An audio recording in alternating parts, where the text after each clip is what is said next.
Hello दोस्तों, आज हम बात करने वाले हैं जीएसटी यानी गुड्स एंड सर्विस टैक्स के बारे में। मेरे को पता है आप में से कई लोग इस बारे में पहले से ही जानते होंगे कि जीएसटी 1 जुलाई से रोल आउट होने वाला है इंडिया में, और आप में से बहुत से लोग एक्चुअली में जीएसटी के बारे में काफी नॉलेज रखते होंगे। स्टिल मेरे को लगा कुछ लोग अभी भी हैं जिनको अच्छे से जीएसटी के बारे में नहीं पता, इसलिए मैंने एक सीरीज ऑफ वीडियो बनाने की सोची जिसमें मैं जीएसटी के सारे basics and advance concept clear करूंगा। और इस वीडियो में हम बेसिक ऑफ जीएसटी के बारे में बात करेंगे। पार्ट 1 है, तो इसमें सबसे बेसिक चीजें मैं जीएसटी के बारे में बताऊंगा जो आपको जाननी जरूरी है। तो जीएसटी है क्या? जीएसटी है गुड्स एंड सर्विस टैक्स। तो कई लोगों के मन में आता है कि ये जीएसटी क्या एक और टैक्स लगने वाला है, मतलब जो ऑलरेडी टैक्स लग रहे हैं उसके एडिशन में एक और टैक्स है? नहीं। जीएसटी क्या है? जीएसटी क्या है? बहुत सारे इनडायरेक्ट टैक्सेस का मेल है। जैसे आपको करंट टैक्स स्ट्रक्चर इंडिया में पता होगा कि डायरेक्ट टैक्सेस होते हैं और इनडायरेक्ट टैक्सेस होते हैं। हमारे डायरेक्ट टैक्सेस में आता है हमारा इनकम टैक्स, और इनडायरेक्ट टैक्सेस में आता है हमारे excise duty, VAT, service tax, sale tax. तो बहुत सारे टैक्सेस जो हमारे इनडायरेक्ट टैक्सेस में आ रहे हैं वो क्या कन्वर्ट हो जाएंगे जीएसटी, मतलब कि सारा का सारा हमारे इनडायरेक्ट टैक्सेस क्या हो जाएंगे, एक टैक्स में चले जाएंगे। वो क्या हो जाएगा? Goods and service tax. तो कॉमन टैक्स लगेगा गुड्स एंड सर्विसेज की सेल पे, उसको बोलते हैं हम गुड्स एंड सर्विस टैक्स यानी जीएसटी। तो जीएसटी इंडिया में आने से पहले काफी कंट्रीज में ऑलरेडी एप्लीकेबल है। इवन पाकिस्तान में भी जीएसटी रोल आउट हो चुका है। तो ये कुछ कंट्रीज है जिसमें जीएसटी के रेट्स हैं, अलग अलग कंट्रीज हैं जहाँ पे अलग अलग रेट्स है। अब इंडिया में जीएसटी के रेट्स क्या होने वाले हैं? इंडिया में है 4 रेट्स होने वाले हैं, 5%, 12%, 18% और 28%। 5% होते हैं जो बेसिक नेसेसिटीज की चीज है, उनमें 5% लगेगा। और जो 12 से 18% वाली कैटेगरी है इसमें maximum goods and services fall करने वाली है। और जो हमारी 28% वाली रेट है उसमें सारी लग्जरी आइटम्स आएगी। आई होप यहाँ तक सब क्लियर हो चुका होगा आपको। अगर आपको थोड़ा सा भी डाउट हो किसी भी चीज के रिगार्डिंग तो कमेंट जरूर कीजिएगा, आपको आंसर मिल जाएगा। कहीं ना कहीं से तो आपको आंसर मिल जाएगा, जरूर मिलेगा। उसके बाद कुछ आइटम्स आती है जिसपे जीएसटी नहीं लगेगा, जैसे अल्कोहल। अल्कोहल पे क्या होगा? अभी भी स्टेट एक्साइज लगेगी और वैट लगेगा। इलेक्ट्रिसिटी पे भी जीएसटी नहीं लगेगा, वो स्टेट ड्यूटी लगेगी। उस पे टबैको पे जीएसटी भी लगेगा और एक्साइज ड्यूटी भी लगेगा, क्योंकि ये सॉफ्ट टारगेट होता है। सिगरेट्स, तंबाकू, इन पे तो जितना टैक्स चार्ज करो उतना ही कम है। रियल एस्टेट पे अभी भी स्टैंप ड्यूटी लगेगी, उस पे भी जीएसटी एप्लीकेबल नहीं होगा। अब कहते हैं प्रेजेंट इनडायरेक्ट स्ट्रक्चर। आपको बताता हूँ प्रेजेंट इनडायरेक्ट स्ट्रक्चर है क्या है। आप पहले कोई भी चीज मैन्युफैक्चर करते हैं उस पे एक्साइज ड्यूटी लगती है, ठीक है। आप कोई भी सर्विसेज देते हैं किसी को, उस पे सर्विस टैक्स लगता है। आप कोई भी गुड्स बेचते हैं किसी को, उस पे वैट, सेल टैक्स या सीएसटी लगता है। और आप अगर कोई इंपोर्ट या एक्सपोर्ट चीजें करते हैं उस पे कस्टम ड्यूटी लगते हैं। और एंट्री टैक्स, एंटरटेनमेंट टैक्स तो आपको पता ही है कि एंटरटेनमेंट पे और एंट्री पे अगर कहीं से किसी स्टेट से किसी स्टेट में गुड्स जाते हैं तो आपने लिखा होगा चुंगी बनी होती है, तो उसे एंट्री टैक्स कहते हैं। तो ये है हमारा अभी करंट का इनडायरेक्ट टैक्स स्ट्रक्चर।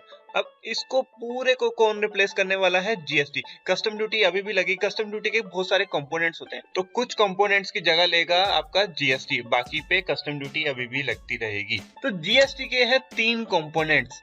पहला कंपोनेंट था सीजीएसटी। सीजीएसटी क्या है? Central GST. As name suggest करता है, जैसे कि जो ये सीजीएसटी है इसका शेयर जाएगा सेंट्रल गवर्नमेंट के पास। उसके बाद आता है एसजीएसटी। एसजीएसटी क्या है? State GST. इसका शेयर जाएगा स्टेट गवर्नमेंट के पास। ये जो दोनों सीजीएसटी और एसजीएसटी है ये दोनों कब लगेंगे? जब आप एक ही स्टेट का सामान एक ही स्टेट में बेचेंगे। जैसे कि हरियाणा का डीलर है और हरियाणा के ही कंज्यूमर को सामान बेच रहा है, तो उस पे ये सीजीएसटी और एसजीएसटी लगेगा।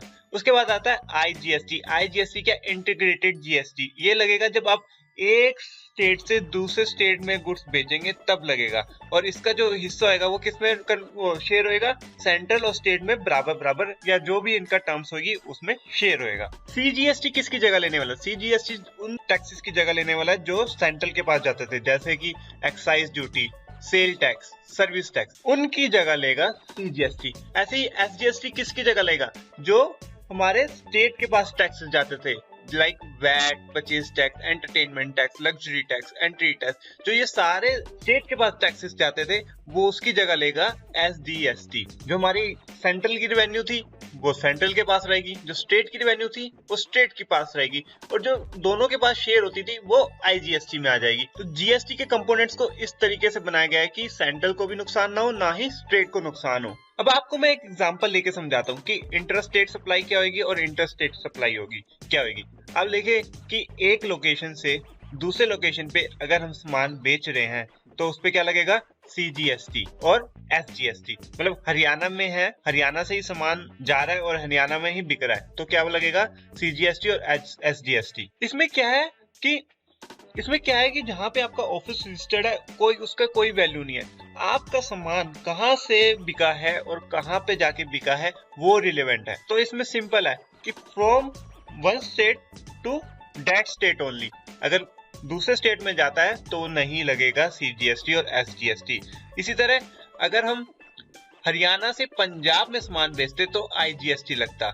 IGST ऑब्वियसली हायर रेट होगा क्योंकि CGST और SGST का कॉम्बिनेशन होगा। आपको एक और बात बता दूं, जो ये दोनों पे टैक्स का रेट है वो सिमिलर होगा कि अगर SGST और CGST को ऐड कर ले तो वो IGST के इक्वल ही होगा।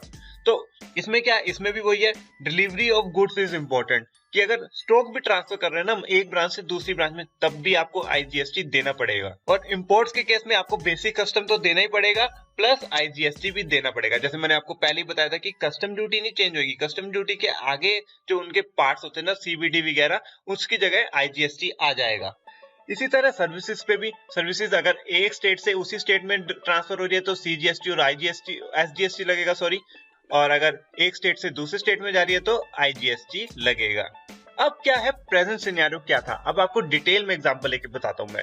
पहले क्या था, एक रॉ मटेरियल मैन्युफैक्चरर कंपनी थी, वो मैन्युफैक्चर करती थी कोई गुड्स, तो उस पे वैट लगता था और एक्साइज लगता था। आपको एग्जांपल है, 100 रुपए की वैल्यू लेके चलते हैं, उस पे 10 रुपए एक्साइज ड्यूटी लगती है और 11 रुपए वैट लगा था। ये मैं हाइपोथेटिकली ले रहा हूँ, ये एग्जैक्ट परसेंटेज नहीं है, तो ये समझाने के लिए हाइपोथेटिकली ले रहा हूँ मैं आपके लिए, ठीक है। तो उसकी इनवॉइस की वैल्यू होगी 121 रुपए की, ठीक है। अब उसने बेचा वो सामान जो हमारा फाइनल रॉ मटेरियल बनाने वाला है, जो हमारा फाइनल फिनिश्ड गुड बनाने वाला है, सॉरी। तो फिनिश्ड गुड बनाने वाले को भी दोबारा एक्साइज ड्यूटी और वैट देना पड़ेगा, प्लस जो पहले इनपुट मैन्युफैक्चरर एक्साइज ड्यूटी और वैट दे चुका है उसका उसको क्रेडिट मिल जाएगा। तो इस तरीके से इस स्टेज पे भी वैट और एक्साइज लगने वाला है। अब वो क्या होगा, जो जिसने मैन्युफैक्चर किया फाइनल प्रोडक्ट, वो उसको डीलर को बेचेगा। अब डीलर के पास जो जाएगा, डीलर को दोबारा से वैट देना पड़ेगा, डीलर को एक्साइज नहीं देना पड़ेगा क्योंकि वो मैन्युफैक्चरिंग पे लगती है। अब डीलर उसको सेल करता है तो उसको जो पुराना टैक्स पे हो चुका है उसका क्रेडिट मिल जाएगा, और जो उसको एक्स्ट्रा जो प्रॉफिट पे उसको देना पड़ेगा वो उसको वो देगा। तो इस सिनेरियो में सेंट्रल के पास जाता है 11 रुपए और स्टेट गवर्नमेंट के पास जाता है 13 रुपए के करीब टैक्स। अगर GST आता है, GST में क्या होगा, जब रॉ मटेरियल मैन्युफैक्चरर होगा उसे दो कंपोनेंट्स देना पड़ेंगे, SGST और CGST, दोनों को 10-10 रुपए ले लिया है मैंने, और मैं ये इंट्रा स्टेट ले रहा हूँ। अगर मैं इंटर स्टेट लेता तो उसको IGST देना पड़ता, वो भी 20 रुपए, ठीक है। अब जो फिनिश गुड मैन्युफैक्चरर होगा उसको भी सेम SGST और CGST देना पड़ेगा, प्लस वो जो पुराना पहले दे चुका है CGST और SGST उसका क्रेडिट मिल जाएगा। उसी तरह आगे जब डीलर जाएगा उसको भी CGST और SGST देना पड़ेगा और उसको पुराना उसका क्रेडिट मिल जाएगा। और इस केस में दोनों स्टेट गवर्नमेंट और सेंट्रल गवर्नमेंट के पास, दोनों के पास 12 रुपए 10 पैसे का टैक्स कलेक्ट होगा। तो देख रहे हैं, ज्यादा फर्क नहीं पड़ा, स्टेट को थोड़ा नुकसान हो रहा है और सेंट्रल को थोड़ा फायदा हो रहा है। अगर GST की कोई न्यूज फॉलो करता हो, अगर आपको पता होगा जो पहले जो GST का मामला अटक रहा था, तो वो क्या अटक रहा था, स्टेट गवर्नमेंट्स है उन्हें क्या हो रहा था, लॉस, जैसे इस एग्जांपल में हो रहा है। तो वो क्या, अब सेंट्रल गवर्नमेंट ने क्या करा है कि कुछ सालों तक जो स्टेट गवर्नमेंट को लॉस होगा वो क्या होगा, सेंट्रल गवर्नमेंट बियर करेगी। इस शर्त पे स्टेट गवर्नमेंट्स ने GST को हरी झंडी दी है। इसी तरह सर्विसेज पे भी, सर्विसेज देगा, इनपुट सर्विस प्रोवाइडर अगर देगा तो उस पे CGST और SGST देना पड़ेगा, फिर आउटपुट सर्विस प्रोवाइडर देगा वो भी CGST और SGST देगा, तो फाइनली वो कंज्यूमर को बेचेगा तो भी CGST और SGST देना पड़ेगा। इस हिसाब से 11-11 रुपए सेंट्रल और स्टेट गवर्नमेंट के हिस्से आएंगे। तो अभी क्या होता था, अभी 10 रुपए का सर्विस टैक्स, वैसे तो 15 रुपए, इस एग्जाम्पल में 10 रुपए लिया हुआ है, तो 10 रुपए का सर्विस टैक्स लगता था, उसका क्रेडिट लेता था आउटपुट सर्विस प्रोवाइडर का क्रेडिट लेता था, वो 11 रुपए पड़ता था। आउटपुट सर्विस प्रोवाइडर भी फिर आगे बेचता था तो उसे सर्विस टैक्स देना पड़ता था और पहले का उसका क्रेडिट मिलता था। तो इस हिसाब से सिर्फ 11 रुपए जाता था, वो भी सेंट्रल गवर्नमेंट के पास।